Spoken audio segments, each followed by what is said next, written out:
Hello,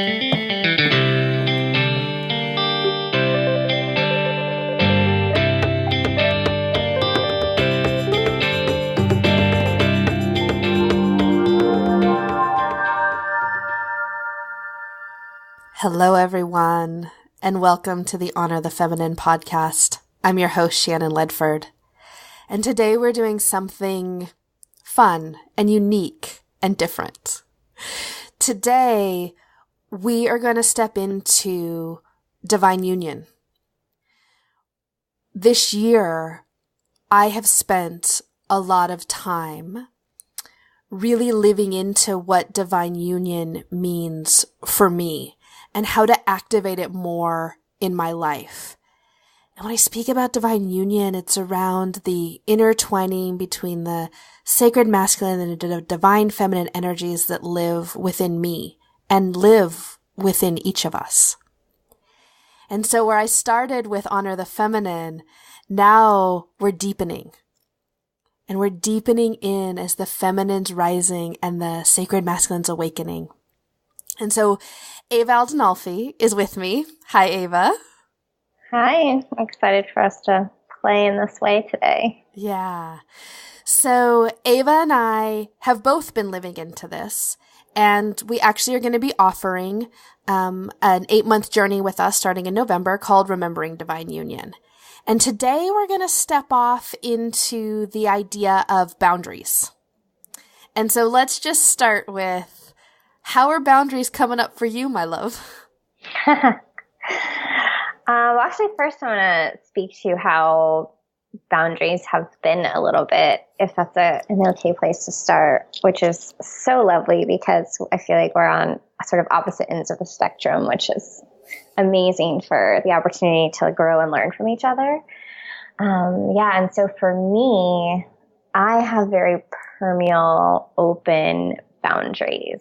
And I would almost say that I didn't really understand their purpose or what the hell people were talking about when they would mention boundaries.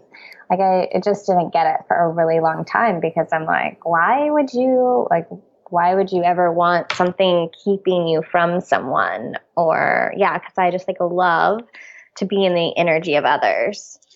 With that though, it's also based on what's been modeled for you. And a lot of what's been modeled for me is also no boundaries. But while it does feel so good to be in the energy of others, it's really easy to lose yourself in others. It's also really easy to sort of let people I'm going to use the word psychically attack you or attack you from an energetic space or track you. All of these things come up that I wasn't really aware of, honestly. And so for me, I think it's been almost 2 years now that I've really been honing in on my boundaries.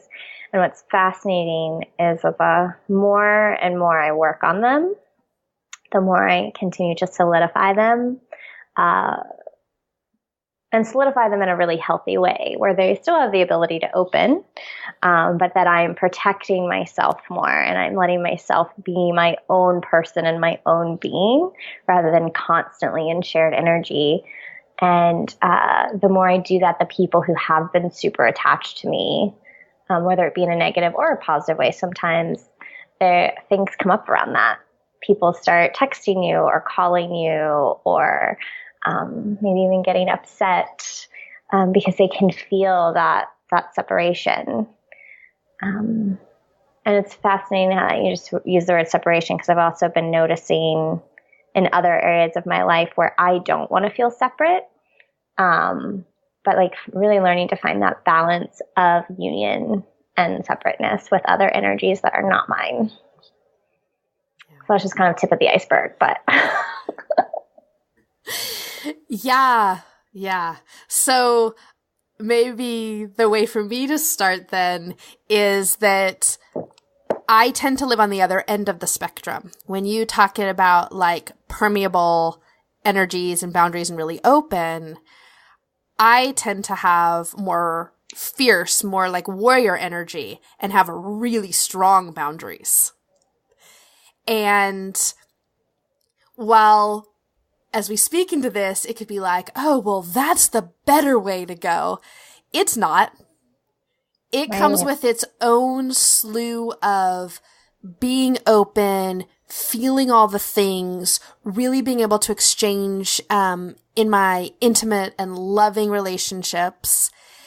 And it's very interesting because part of my really strong boundaries have been around that makes me feel safe, right? Like I have these strong boundaries. I feel really safe. And it lets people know how powerful I am. Right? And so, but that's exhausting for my system to have all these boundaries up all the time. Right? And so what I have been really feeling into and what has felt really counterintuitive but feels really true is that actually standing in my power comes more from softening into my warrior. That's really where my essence, my divine essence, and my true power can radiate out. And then I don't have to be forceful and let everybody know every second of every day. Right. Yes. But the way in which that does really serve me is that when boundaries feel really necessary for me, I can put them up and I can keep them really solid. And so that also feels important. So it, but it's both. So for me, while you're looking for how do I contain my energy in some boundaries so that I'm not being pulled in a million different directions energetically, I'm feeling into how do I soften and let more energies in while also maintaining those boundaries that feel really important to me. Yeah, it is. It's like this really beautiful dance and balance of that really synergistic, is that the word I want to use? Exchange, right? So, knowing when to let energy in and knowing when to also let it out, but also, contain it. And is there a way where, and I'm posing this question knowing the answer a bit too, but like, is there a way for us to contain our energy, to hold boundaries, but almost like have this like filtration system where we're like standing in our power, standing in our sovereignty, and then almost like as if we each have our bubble, our aura, and then we can come into space like you and I right now, and we can like let some of that energy overlap, but we're still being very sovereign in our own energies. And I think for me, that's like my ideal way of sharing energy would be, because I do, again, like I love being in other people's energies, and I want it to be really easeful and graceful separation rather than this sort of like ripping my essence away from someone else's essence. And so I feel like there's a really beautiful way to do that. And I feel like as you and I continue to have these conversations and share and process, because we're on such opposite ends of the spectrum, that it just feels like a really beautiful way to sort of practice this dance and really come into that balance of being in union with ourselves and then sharing that union with each other. I think there's something beautiful too that to speak into, regardless of where you land on the spectrum, if you could use some additional boundaries or if you could use some softening, that there is, like, as we close today, you and I, right? There's a way of me giving your energy back to you and taking mine back. Yes. And that we all need that, again, regardless of where we end up on the spectrum. So if you visualize it, if you just feel into it, if you just feel it, whatever feels good to you with regard to that. I don't know that I have been conscious or intentional about that as would benefit me. And I'm even talking like giving back at the end of the day, giving back my daughter, her energy, and taking mine. Right? In a really loving way. This, again, it's not about ripping away. It's about this, I take what's mine from how we interacted today. I give yours back to you. Right. Yeah, beautiful. And it's fascinating, even like the way that you're sharing this and how I said the ripping away, for the way that I operate with boundaries, because I've been so open with boundaries. In the beginning stages of these practices, and like separation is hard for me in general, like ending a relationship, any sort of separation. And so it does, again, in these beginning stages, like feel like a ripping away, and almost like it needs to be a ripping away, like that overcorrection a little bit, like I need my energy back, like give it back to me. I'm gonna rip it away from you. But yeah, you're right. It so does not have to be that. And I think for me personally, my favorite way to tap in is actually more around focusing on my actual container. So like closing my eyes and visually going into energy space, and then just seeing how I'm being protected, really, like how I'm protecting my energy. And visually, it looks so cool and different every time. I think my most favorite one is it almost looked like I had these like swirling sparkles or like fireflies, like just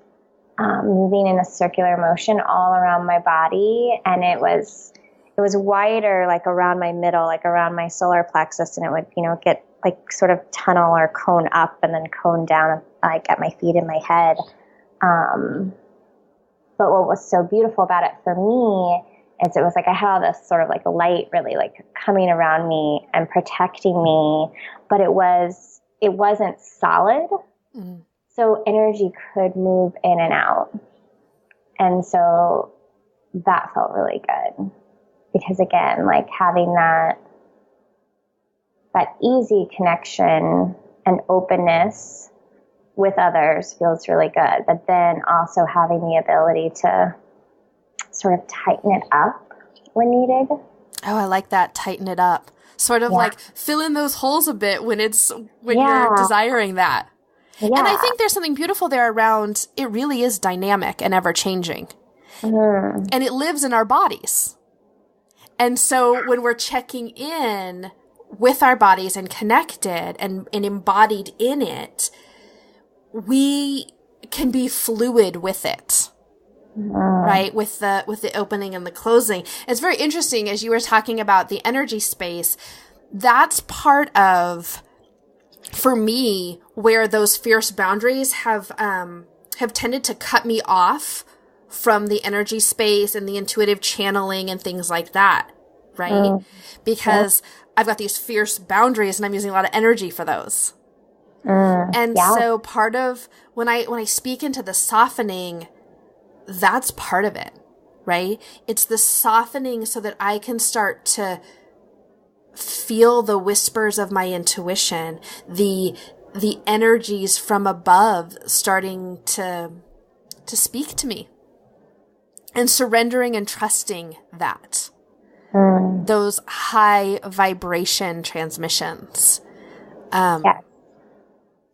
Yeah, and my fierce warrior has, and the boundaries of that have been in the past a barrier to like my divine information.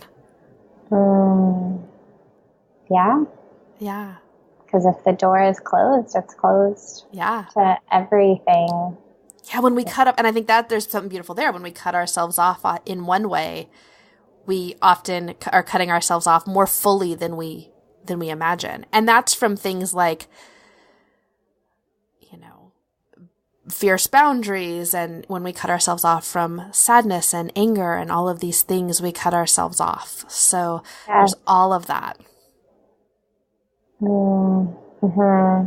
And as you're saying that, like I can feel in my system how in the past because there was so much energy coming in with the open boundaries and it being quite overwhelming, that also, led to been wanting to cut off the overwhelm, then also cutting off my emotions too, because there wasn't really a known way for me to protect myself energetically and like with boundaries. So I think for me, it was like walling up now that I'm thinking about it. And then I speak about my cloak a lot, and I haven't mentioned my cloak here, but I found out that I unconsciously was wearing this invisibility cloak.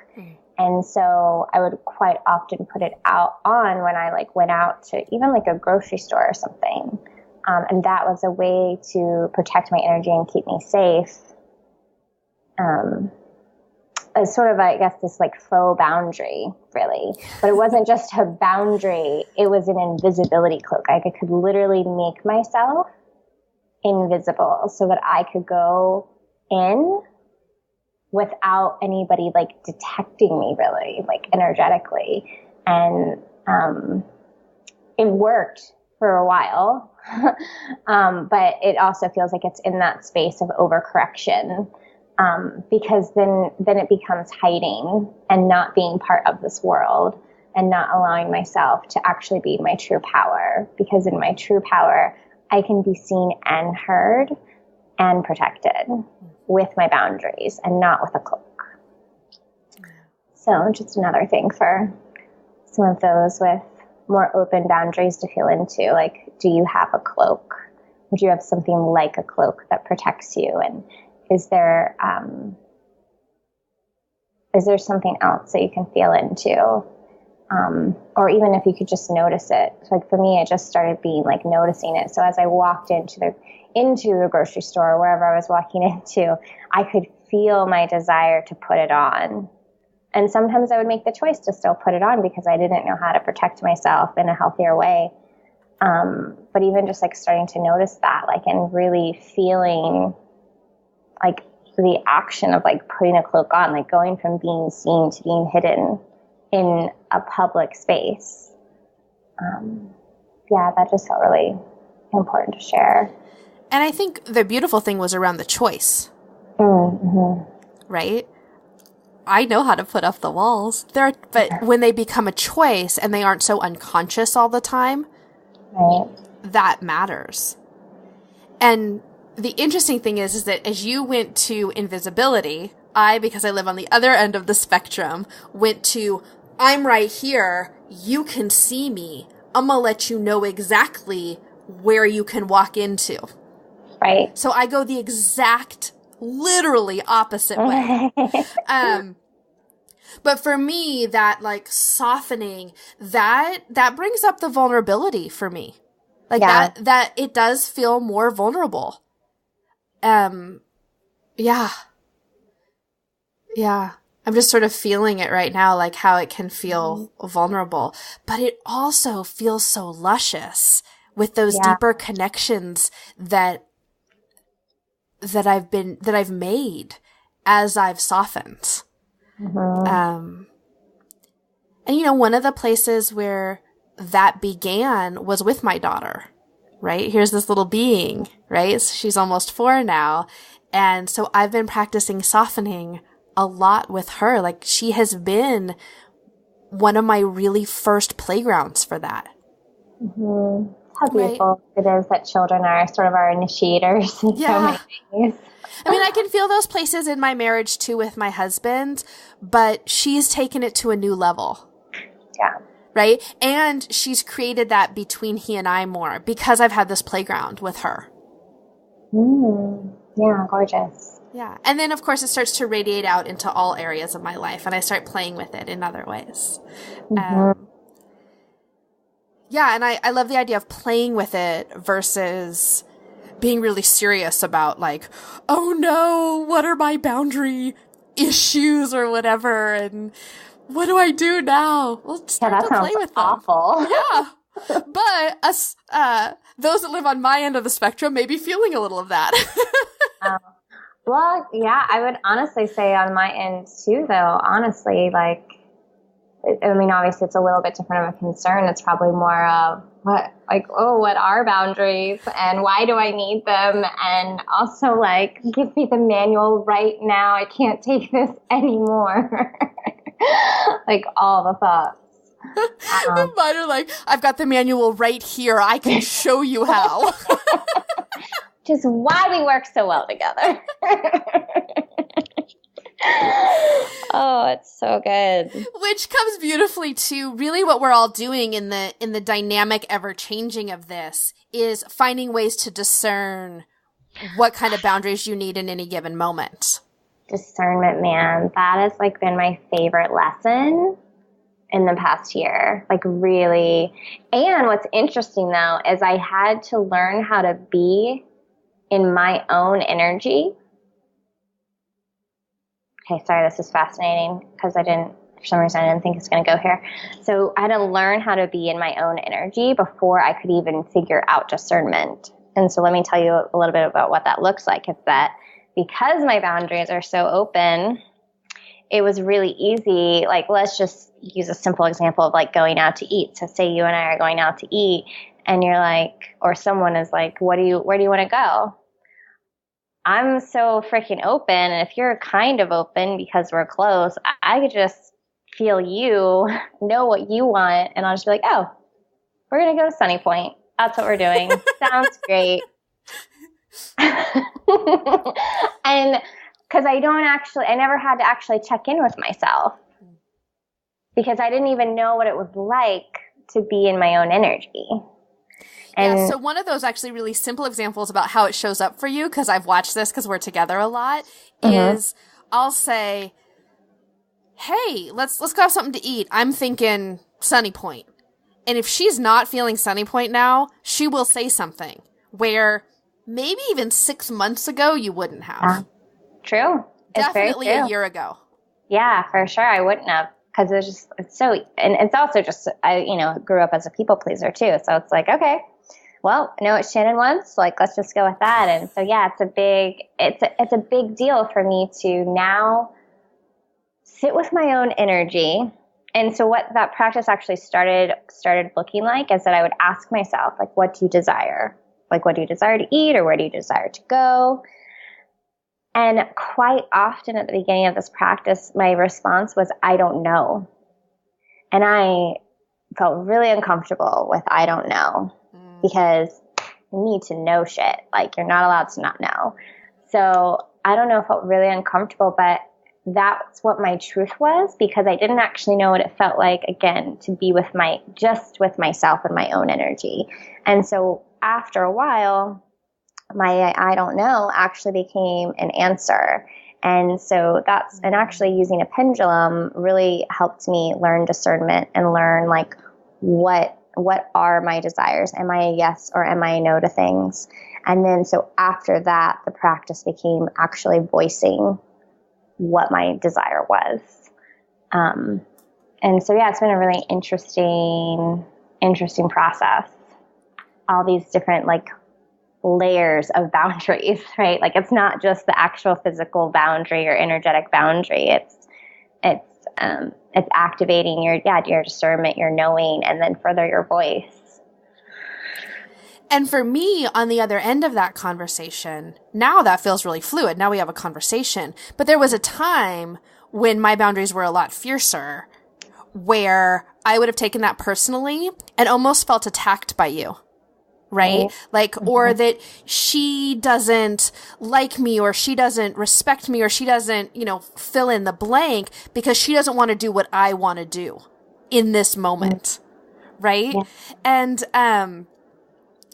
that doesn't tend to happen much anymore in most situations, but yeah, that was a place a couple of years ago that could have been triggered. And so, so now, not so much. And that's gorgeous because what's interesting is it's almost like a more of our shadow and past ways of dealing with this almost really feed each other. Because as you said that, I kind of got this tight feeling in my chest and near my throat because that's exactly what I would have been afraid of in the past, is voicing my needs and then being attacked basically for voicing them. And so it's just really interesting to feel that, but to know that it actually doesn't matter. My voice and my needs are still important. And then it becomes a different conversation if you're in the company of others that can't maintain the same level of, I was going to say, like, health in this arena. And not that it's necessarily like good or bad, or that one person is further along or not. Like, we're all on a journey, we're all learning, and we need these triggers. Like, we need these things because that's where we learn. And activate each other. Yes. And so, then it becomes, well, can we learn and process through this trigger that we just had, this moment that we just had? Like, if that happened, would I be able to continue to use my voice lovingly and saying, like, what's going on here? Or then do I need to make a decision that, like, in this moment, that our energies are not going to be shared for a time? And that's, I would say, again, is like another really hard thing. And I don't have as hard a time with that. Yeah. With endings like that. In fact, I tend to do it too early. Right. Too often. Yeah. But again, when it feels necessary to me, I also can hold those. Right. This has been so fun to jam around boundaries today. I know. It's exciting, like, all the different ways it went, honestly. So we invite you to feel into your own boundaries. Like, where do you fall? Do you fall closer to Ava? Do you fall closer to me? How do they work for you? How much have you thought about yours? There was a time when I hadn't really thought about mine that much. And I know Ava has had that experience as well. Definitely, yeah. And I'd love it if there's a way for you guys to connect with us, if there's anything that resonates. So we do have really some ways to connect. We have a sacred space on Facebook called Honoring Divine Union, and you can let us know what you're thinking, and there'll be some posts in there with regard to what we talked about today around boundaries. So we'll be talking about that over the next few days. And also, Ava and I are offering an energy activation call, which is a complimentary 30-minute session with us to feel into activating your energy. And so if you'd like to do that with us, you can connect over at rememberingdivineunion.com, and you'll see a space where you can pick a time to drop in one-on-one, where the three of us together in a triangle of sorts. Yes, which is divine union in many ways too. So lovely. Oh, my love, thanks for today. I'm looking forward to playing more. Yeah, me too. It's really fun. I love it.